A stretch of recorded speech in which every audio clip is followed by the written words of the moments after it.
texto tem tudo a ver com a evidência da regeneração que entraremos a ver na noite de hoje. A perseverança, a permanência na fé. Esse texto diz que algumas pessoas estavam saindo da igreja, se apostatando, e alguém poderia ficar pensativo, mas espera lá, esses homens aqui já ensinavam, embora de forma distorcida, mas eram mestres.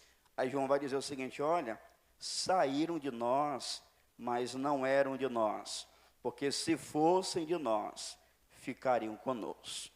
Posto isto, eu quero recapitular com vocês o nosso plano de pregação que já vimos até aqui. Vamos lá? Plano de pregação. Nós vimos aí o significado da regeneração. A regeneração significa basicamente renascimento, recriação. Nós vimos a necessidade da regeneração. A maior necessidade do homem sem Cristo é nascer de novo. Se o homem não nascer de novo, se a mulher não nascer de novo, eles vão para o inferno. Então há uma necessidade da regeneração. Vimos também os meios da regeneração, o Espírito Santo e a palavra de Deus. Vimos o momento da regeneração. Nós defendemos aí a tese de que a regeneração acontece na conversão. A pessoa crê, se arrepende dos seus pecados, ou seja, é convertida, e nesse momento Deus lhe comunica nova vida espiritual. E a partir, ou desde a quarta passada melhor, nós começamos a pregar acerca das evidências da regeneração. Quem nasceu de novo, quem nasceu de Deus, quem nasceu do alto, traz consigo evidências, marcas típicas de um regenerado. E nós vimos, passando os slides aí, recapitulando as evidências estudadas. Há várias evidências, mas veremos apenas algumas. Não se esqueça, veremos apenas algumas. Vimos o testemunho do Espírito Santo, é uma marca, é uma evidência da regeneração.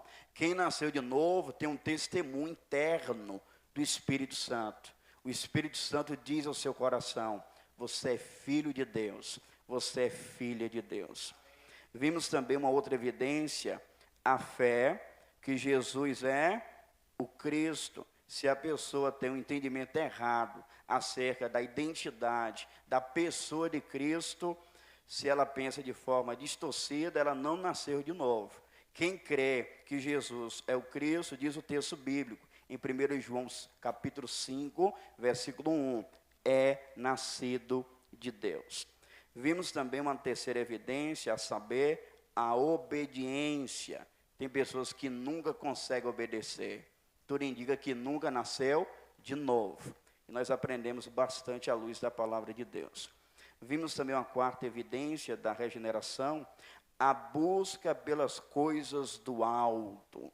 Quando a pessoa não dá prioridade para Deus, pode ser um indício que talvez ela não nasceu de novo. Quem nasceu de novo dá prioridade suprema a Deus e aos seus interesses. Hoje, portanto, entraremos a ver a perseverança. A perseverança, queridos, é mais uma marca, mais uma evidência da regeneração. Tem pessoas que pensam de forma equivocada que para ser salvo deve perseverar. E isso porque compreende a Bíblia de forma equivocada. Na Bíblia, quem persevera é quem já foi salvo. É com a graça de Deus que o Filho de Deus, agora habilitado, vai perseverar na fé. E nós veremos basicamente 4 tópicos maiores, próximo slide. Veremos alguns textos iniciais, veremos a definição, porque eu vou falar sobre a perseverança dos santos. Iremos ver alguns argumentos bíblicos e algumas implicações finais. Será que o horário vai dar? Se não der, a gente para e continua na próxima quarta, né? Pronto. Então vamos iniciar considerando algumas passagens bíblicas. Eu quero pontuar com vocês, em primeiro lugar, a passagem de Mateus 10, versículo 22. Mateus capítulo 10, versículo 22. Lemos assim: e odiados de todos sereis por causa do meu nome, mas aquele que perseverar até o fim será salvo. Então esse texto mostra para nós que o salvo, ele faz o quê? Ele persevera até o fim, ele não desiste. Ele começa, mas ele vai até o fim. Um outro texto ainda de Mateus, eu queria fazer um comentário mais exegético, mas o tempo não nos permite. Mateus 24, 13, nós temos aí o sermão escatológico de Jesus, e ele reitera essa verdade. Mas aquele que perseverar até o fim será salvo. Então, o salvo é aquele que permanece até o fim. Só que agora iremos considerar com mais atenção a parábola dos solos, mais conhecida como a parábola do semeador. Lucas, capítulo 8, versículos 4 ao 15. Já pregamos esse texto em outro momento, passo a passo, mas iremos fazer uma breve análise dessa passagem da Escritura. Lucas, capítulo 8, versículos 4 ao 15. Localizar aí? Vamos então, versículo a versículo. E ajuntando-se uma grande multidão, e vindo ter com ele gente de todas as cidades, disse por parábolas. Então aqui as multidões se afluíam, se aproximavam de Jesus, e ele começou a ensinar por meio de parábolas. E a parábola foi: um semeador saiu a semear a sua semente, e quando semeava, caiu alguma junto do caminho e foi pisada, e as aves do céu a comeram. Então, no início aqui da parábola, um semeador saiu a fazer o quê? A semear. De repente, a semente cai na beira do caminho, as aves do céu vieram e a comeram. E ele prossegue, versículo de número 6. E a outra caiu sobre pedra, e nascida secou-se, pois que não tinha umidade. Secou-se. 7. E outra caiu entre espinhos, e crescendo com ela os espinhos, a sufocaram. 8. E a outra caiu em boa terra, e nascida produziu fruto. 100 por 1, dizendo ele essas coisas, clamava: quem tem ouvidos para ouvir, que ouça. E os seus discípulos o interrogaram, dizendo: que parábola é esta? Então o semeador saiu para semear, e nós temos aqui 4 tipos de solos. Os solos representam ouvintes da palavra. E Cristo, na sequência, como veremos, ele vai explicitar, ele vai explicar cada solo desses. Mas lembrando, cada solo representa ouvintes diferentes da palavra. O semeador foi o mesmo. A semente foi a mesma. O que muda são os solos, os ouvintes. 10. Ele disse: a vós vos é dado conhecer os mistérios do reino de Deus, mas aos outros por parábolas, para que vendo não vejam, e ouvindo não entendam. Aí Cristo agora vai começar a explicitar, a explicar a parábola do semeador. Versículo 11. Esta é, pois, a parábola. A semente é a palavra de Deus. Então, o semeador saiu a semear, e nesse caso aqui a semente é o quê? A palavra de Deus. Versículo de número 12. E os que estão junto do caminho, estes são os que ouvem, depois vem um diabo e tira-lhes do coração a palavra, para que se não salvem crendo. Então, o primeiro tipo de ouvinte aqui é adjetivado como sendo o caminho, à beira do caminho. Quem é ele? É um ouvinte que ouve a palavra de Deus, só que de repente o diabo vem e arrebata a palavra do seu coração. Um exemplo, faz de conta que uma pessoa descrente vem ao culto. A palavra de Deus é pregada, mas quando a pessoa sai, o diabo sabe do poder da palavra. A pessoa pode crer e ser salva. Aí o diabo vem e faz o quê? Tira a semente. Pode colocar outras prioridades na cabeça, a pessoa pode estar meditando, rapaz, eu ouvi a pregação, e o diabo cria um cenário para desvirtuar a pessoa da palavra de Deus. Então aqui é um ouvinte que ouve a palavra de Deus, só que Satanás faz o quê? Rouba-lhe a palavra do seu coração. Versículo 13. E os que estão sobre pedras, estes são os que, ouvindo a palavra, a recebem com alegria, mas como não têm raiz, apenas creem por algum tempo, e no tempo da tentação se desvia. Aqui é o ouvinte intelectual. Ele ouve a palavra e recebe com muita alegria e ligeireza, mas com a mesma velocidade que ele recebe, ele também deixa. Ele crê somente por algum tempo. Que fé é essa? É uma fé apenas intelectual. Vocês se lembram dos 3 aspectos da fé salvadora? Quem se lembra aqui dos 3 aspectos da fé salvadora? Envolve o intelecto, não é isso?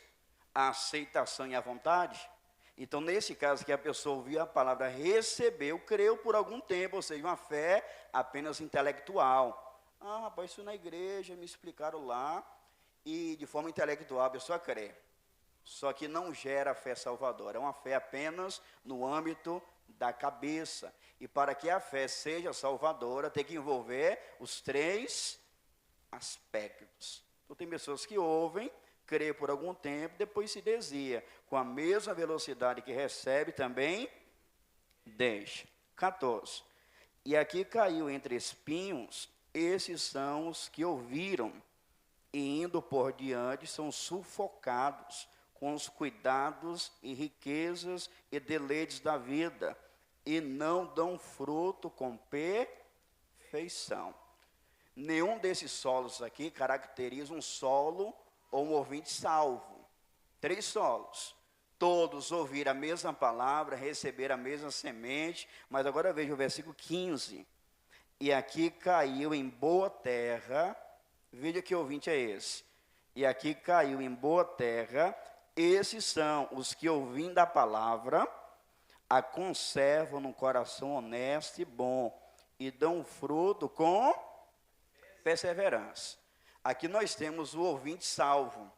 Ele ouve a palavra de Deus, conserva a palavra de Deus, e os resultados são 2 aqui: frutos, e segundo, com perseverança.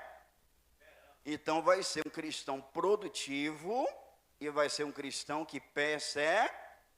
Esse ouvinte aqui é caracterizado como sendo solo fértil.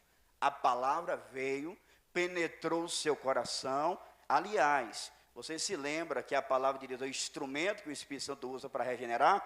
Então ele ouve a palavra, recebe com nobreza, é salvo, é regenerado, mas agora vai conservar a palavra, vai ter frutos e com perseverança.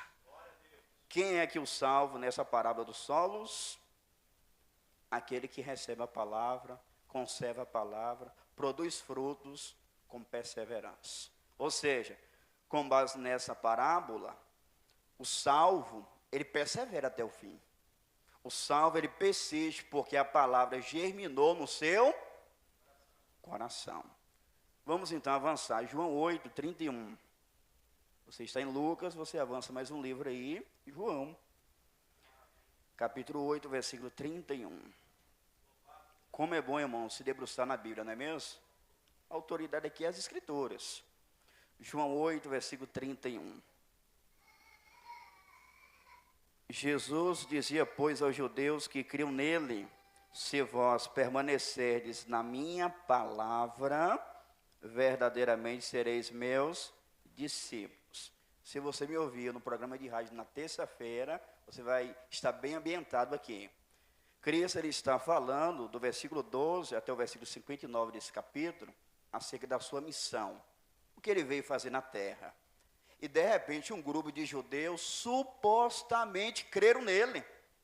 Olha, nós cremos em Jesus. Aí Jesus aqui vai colocar em prova a fé deles, para ver se a fé é verdadeira ou não. Ah, vocês creram de verdade em mim? Espera lá. Aí Cristo faz o desafio: se vós permaneceres na minha palavra, verdadeiramente sereis meus discípulos. Quem são os verdadeiros discípulos de Cristo? São aqueles que perseveram na sua palavra. Não tem dicotomia, irmãos. O crente verdadeiro, ele persevera em Deus e na sua palavra.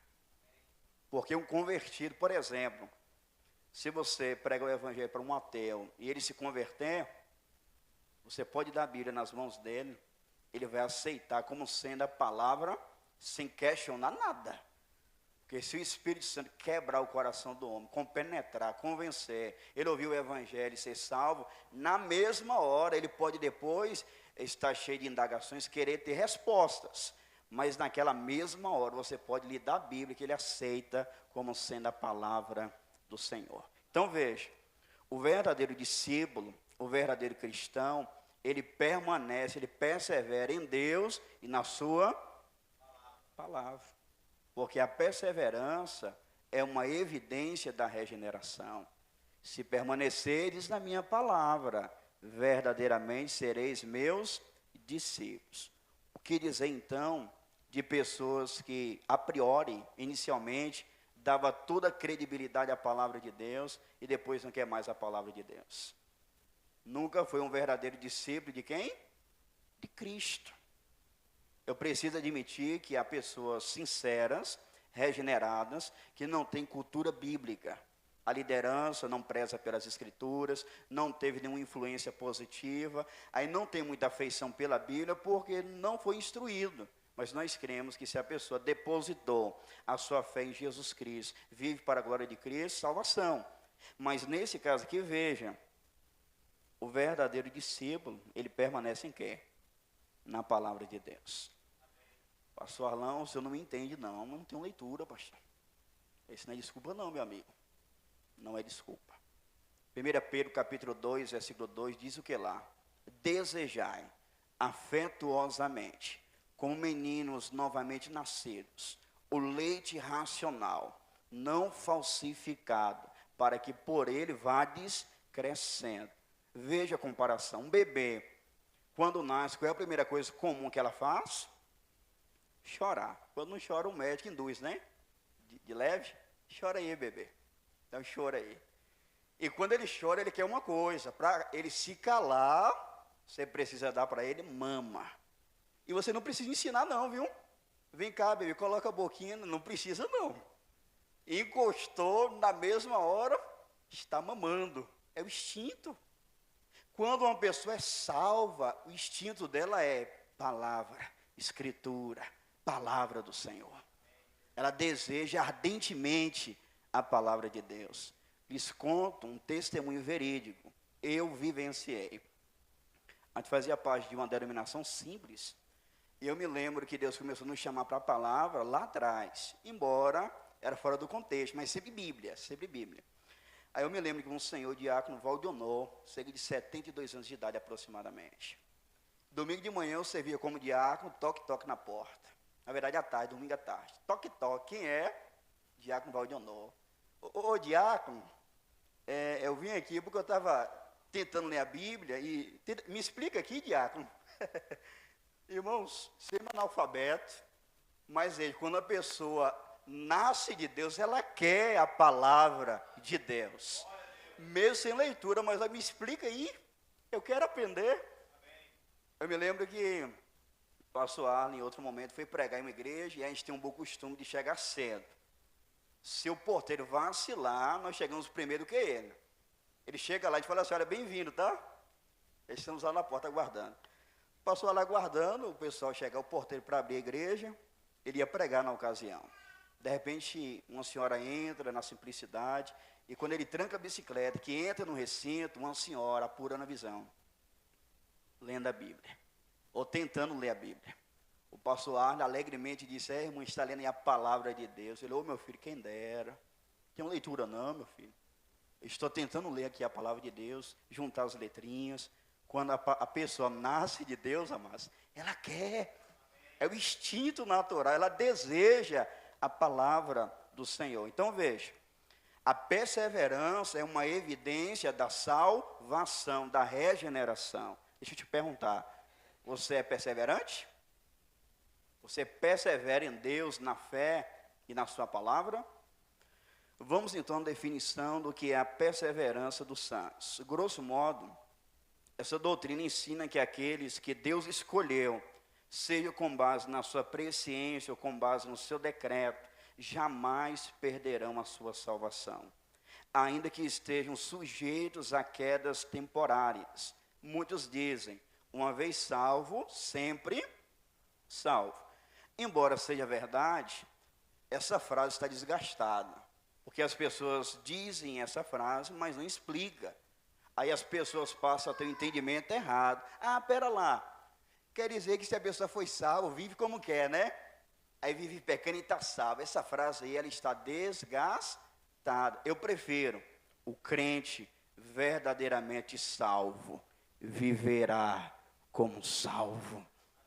Vocês entenderam? Então, se a pessoa dizer, não, pastor, mas se o senhor prega isso, vai dar uma falsa esperança para a pessoa vai ver uma vida toda errada e vai dizer, não, mas eu sou salvo. A Bíblia diz que aquele que foi salvo será mantido até o final. Mas veja bem, se uma pessoa diz que é salvo e vive uma vida marcada pelo pecado, a realidade pode ser outra. Possa ser que essa pessoa nunca nasceu de novo, como veremos na próxima aula, se Deus quiser. Então veja, isso é grosso modo a perseverança dos santos. Deus preserva, Deus sustenta até o final aqueles que verdadeiramente nasceram de novo. Eu creio que muitos de vocês estão em dúvida, será que é isso mesmo? Eu creio que o cenário vai mudar. Vejamos agora alguns argumentos bíblicos. Em primeiro lugar, veremos argumentos relacionados à pessoa de Deus Pai, depois argumentos relacionados à pessoa de Deus Filho, depois argumentos relacionados à pessoa de Deus Espírito Santo e outros argumentos. Estão preparados? Acerca de Deus Pai, qual é a base bíblica, escriturística, que nos leva a crer que o crente verdadeiramente salvo será mantido até o final? Como dito, ele pode tropeçar, daí as advertências, olha, vigiai. A Bíblia diz, aquele pois que cura está em pé, olhe para que não caia. Por quê? Porque há a possibilidade do salvo tropeçar ao longo da jornada. Mas as advertências bíblicas é justamente para o cristão manter-se na presença do Senhor. Vamos lá. Primeira razão relacionada a Deus Pai, por causa da sua vontade. Deus, o Pai, tem uma vontade e a intenção do Pai é que todos os que verdadeiramente vêm a Cristo permaneçam até o fim. Então veja, o fato de Deus ter essa vontade de preservar aqueles que vêm a Cristo é um argumento forte para dizer que Deus preserva os salvos. Vamos ler no telão, eu vou ler aqui no meu papel, nas minhas anotações, João 6:39. A intenção do Pai é que todos os que verdadeiramente vêm a Cristo permaneçam até o fim. João 6:39, 40 também. E a vontade do Pai que me enviou é esta, que nenhum de todos aqueles que me deu se perca, mas que o ressuscite no último dia. Porquanto a vontade daquele que me enviou é esta, que todo aquele que vê o Filho e crê nele tenha a vida eterna, e eu o ressuscitarei no último dia. Então, a vontade do Pai é essa, que aquele que veio a Cristo seja mantido, seja perseverante até o fim. E Paulo, em Filipenses capítulo 1, versículo 6, ele vai dizer, tendo por certo isto mesmo, que aquele que em vós começou a boa obra, a aperfeiçoará até o dia de Jesus Cristo. Então Deus chama, Deus salva e Deus age até o dia de Cristo. Deus vai aperfeiçoando, Deus vai moldando, mas Deus ele conclui a obra que ele iniciou. Primeiro argumento. Segundo, ainda relacionado a Deus Pai, por causa do seu propósito. Deus tem um propósito para os salvos. Deus conhece, Deus ele chama, Deus ele justifica e Deus de antemão glorifica. Segundo a Bíblia, Deus ele tem esse propósito de glorificar aqueles que ele chamou. Então ele chama, justifica e glorifica. Vamos na Bíblia, Romanos 8, versículos 29 e 30.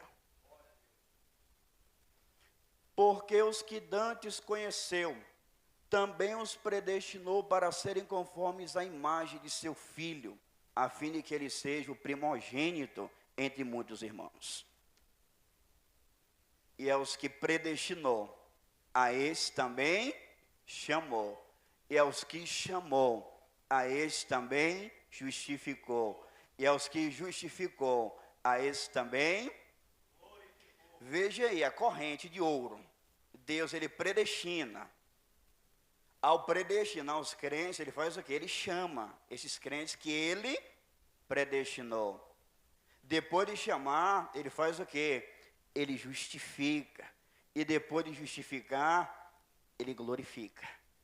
O propósito de Deus Pai é glorificar aqueles que ele predestinou, chamou e justificou. Bíblia ou não? O mesmo grupo que ele predestina, o mesmo grupo que ele chama, o mesmo grupo que ele justifica, ele também glorifica. Assim sendo, o propósito de Deus é a permanência do salvo. Deus, ele já glorificou, segundo a linguagem de Paulo, aquele que ele de antemão predestinou. Aí ele chama no tempo, na história, ele justifica e ele glorifica. Quantos me entenderam? Um terceiro argumento relacionado a Deus Pai, por causa do seu poder. O poder de Deus é outra garantia que o salvo será mantido até o final. Seguro até o final. Vamos ler Judas 24. Judas 24. Ora. Judas 24.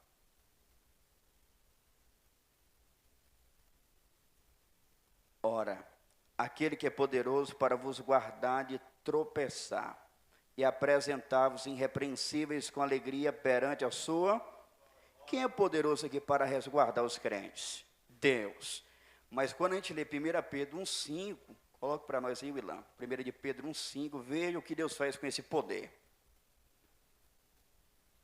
1 Pedro 1,5.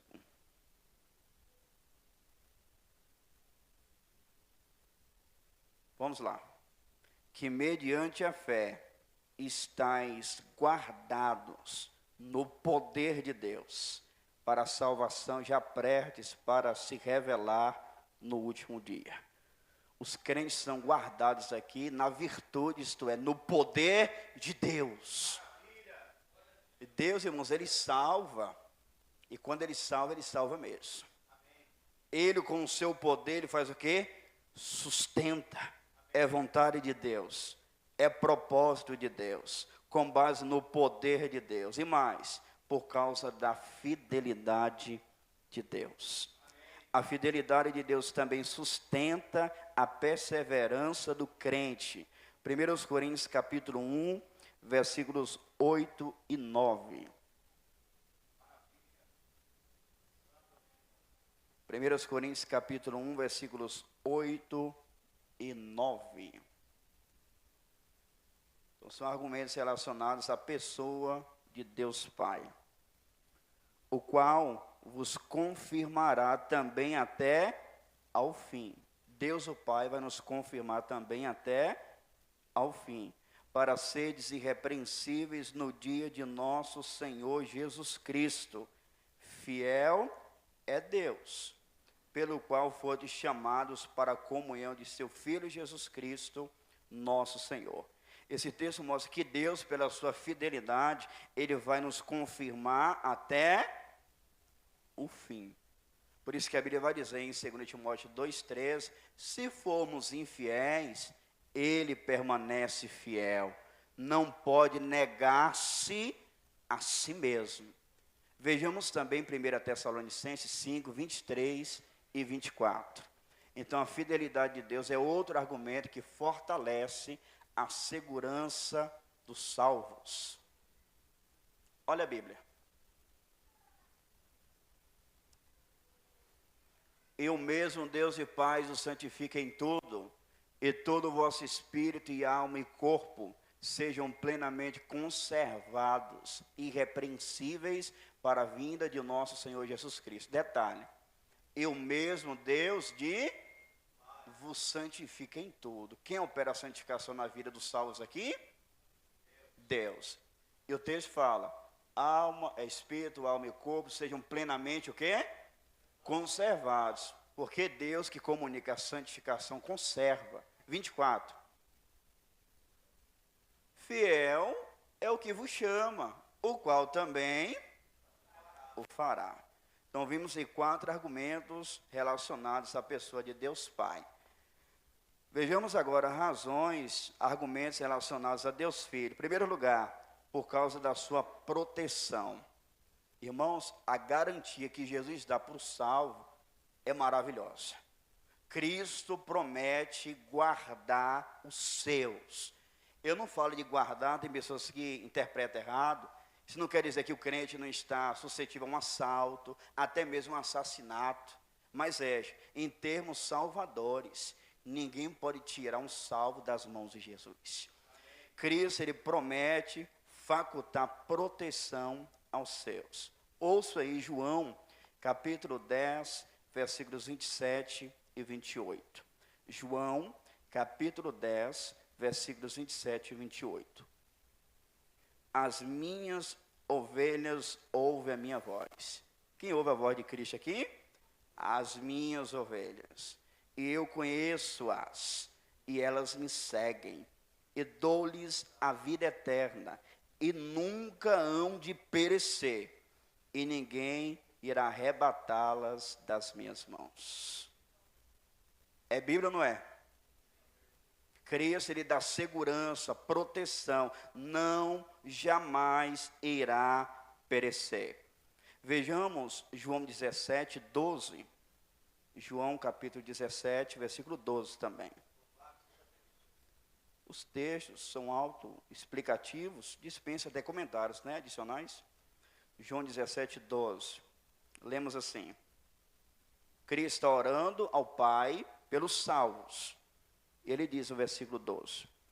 Estando eu com eles no mundo, guardava-os em teu nome.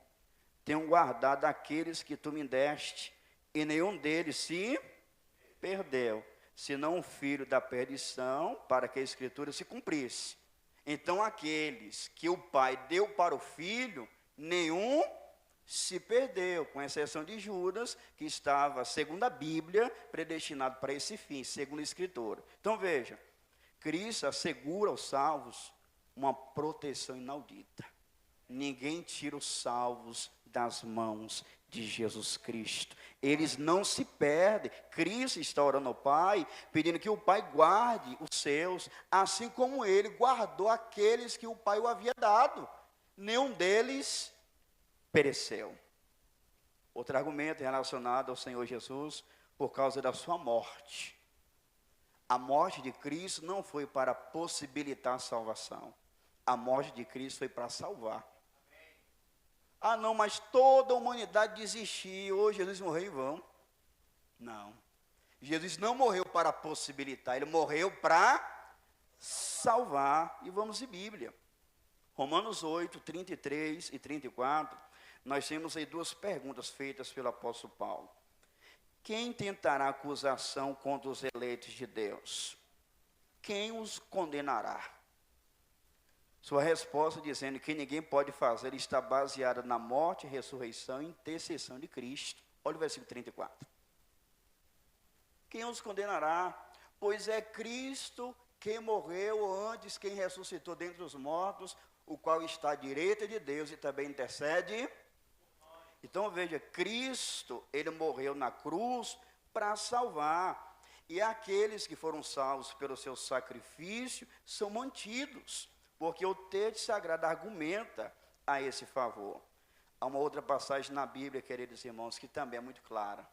Isaías 53, 11. Posso ler? Disse o profeta Isaías: o trabalho da sua alma ele verá e ficará satisfeito. A profecia garante que Cristo veria o resultado do seu trabalho e ficaria satisfeito, feliz. Como seu conhecimento, o meu servo, o justo, justificará muitos, porque as iniquidades deles levará sobre si. Então veja, o justo justificará a todos. No texto diz todos. Há muitos. E acerca desses muitos, porque as iniquidades deles levará sobre si. Então esse é um segundo argumento relacionado a Cristo, por causa da sua morte. Ele morreu, salvou, e a sua morte, o seu sacrifício, não pode ser anulado. Terceiro argumento relacionado a Cristo, por causa da sua intercessão. Cristo intercedeu, intercede pelos salvos. Ouça aí, João 17, versículo de número 11. Eu já não estou mais no mundo, mas eles estão no mundo, e eu vou para ti. Pai Santo, guarde em teu nome aqueles que me deste, para que sejam um, assim como nós. Jesus está intercedendo pelos salvos aqui, e pede ao Pai, Pai Santo, os guarde. E veja, assim como Cristo guardou aqueles que o Pai o deu, nenhum pereceu senão Judas, que estava escrito para esse fim. Cristo ora ao Pai. Será que o Pai não iria atender o Filho? Detalhe, Cristo morreu para salvar os crentes, e ele vive para interceder pelos crentes. Hebreus 7, 24 e 25. Mas este, porque permanece eternamente, tem um sacerdócio perpétuo. Portanto, pode também salvar perfeitamente os que por ele se chegam a Deus, vivendo sempre para interceder por eles. Então, quem é salvo, quem se achega a Jesus Cristo, Cristo, ele vive para interceder por eles. Então, quem é salvo por Jesus Cristo, conta com a intercessão ininterrupta dele. Ou seja, é preservado. Então, vimos aí alguns argumentos relacionados a Deus Pai, a Deus Filho, e agora, razões relacionadas a Deus Espírito Santo. Primeiro argumento, sua presença permanente. Quando Jesus estava prestes a ser entregue nas mãos dos pecadores, ele disse que rogaria o Pai, para que enviasse outro Consolador, para que ficasse com salvos um dia, 2 dias, uma semana, 2 meses, para sempre. Então, se o Espírito Santo está com os crentes salvos para sempre, esse é outro argumento que favorece a segurança dos santos. João 14, 16. E eu rogarei ao Pai, e ele vos dará outro Consolador, para que fique convosco para sempre. O fato da presença do Espírito Santo para sempre fornece uma base dinâmica e contínua para a salvação permanente. Então, quem foi salvo, recebeu o Espírito Santo. Mas o Espírito Santo vai ficar com o crente até quando? Para sempre. Ou seja, o crente salvo tem o Espírito Santo para sempre. Outra coisa, o selo do Espírito Santo. Em Efésios capítulo 1, versículos 13 e 14, lemos assim: em quem também vós estáis, depois que ouvirdes a palavra da verdade, o evangelho da vossa salvação, e tendo nele também crido, fostes selados com o Espírito Santo da promessa, o qual é o penhor da nossa herança, para a redenção da possessão de Deus, para louvor da sua glória. O selo nessa época que marcava era uma propriedade. Os crentes têm um selo, penhor, que é o Espírito Santo. O Espírito Santo é o selo, a garantia da herança futura. Então, quando a pessoa ela se converte, ela é selada com o Espírito Santo. Assim sendo, ninguém tira esse selo, não. É uma garantia da herança futura. Vamos ver mais algumas razões para a gente finalizar. Há inúmeras razões que fortalecem essa doutrina bíblica. Vou destacar mais 3 aqui. A doutrina da adoção. Na Bíblia é uma doutrina chamada de adoção. Todos nós somos pecadores, certo ou errado? Merecemos a condenação, sim ou não? Só que nós ouvimos o Evangelho, o Espírito nos convenceu, nós cremos. Nessa ocasião da conversão, que Deus fez de nós? Nos deu nova vida espiritual. João, no telão, capítulo 1, versículos 11, 12 e 13.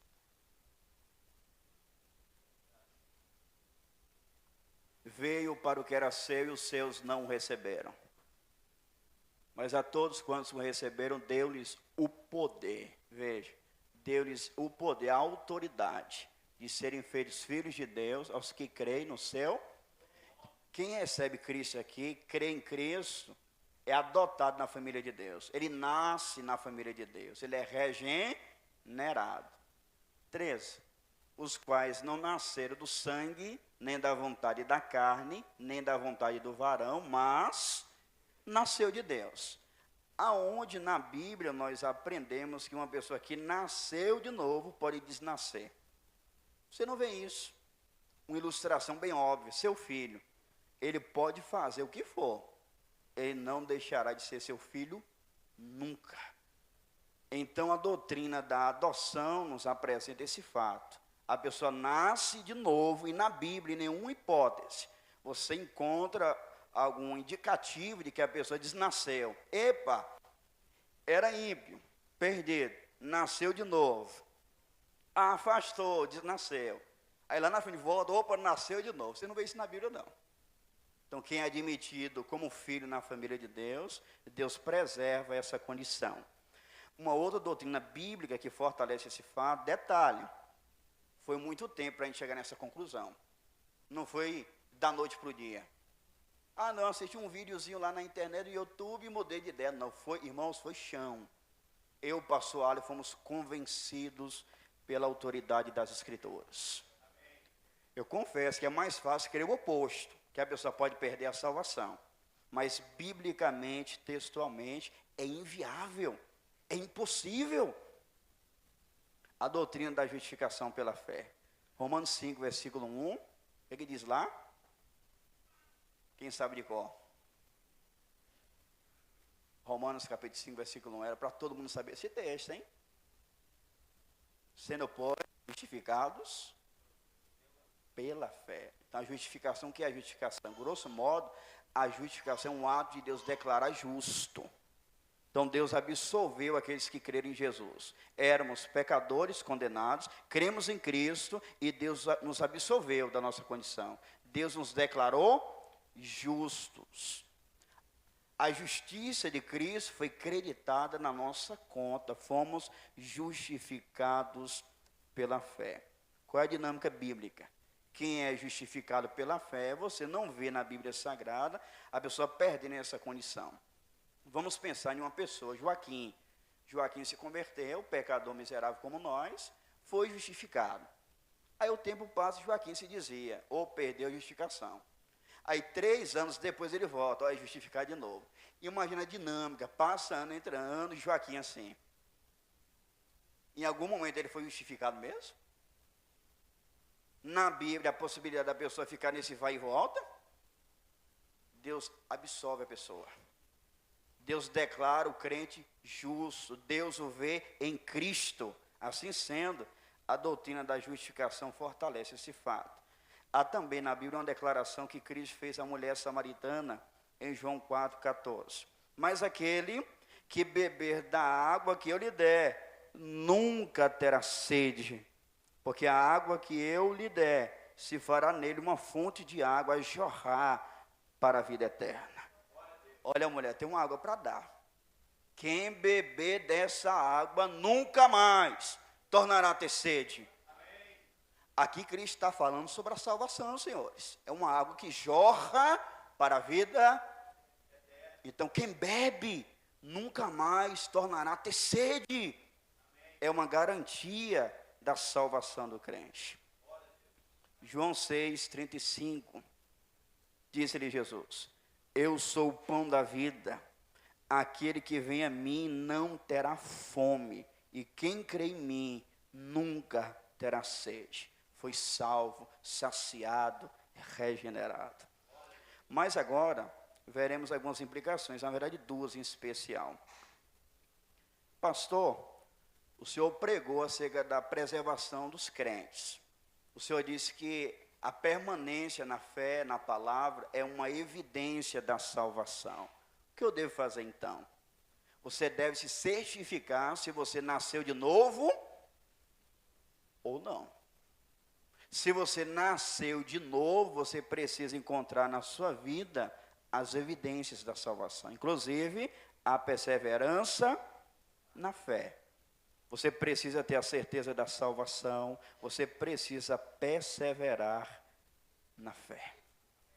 Então, se você esquecer as outras evidências, lá no YouTube, está lá disponibilizado.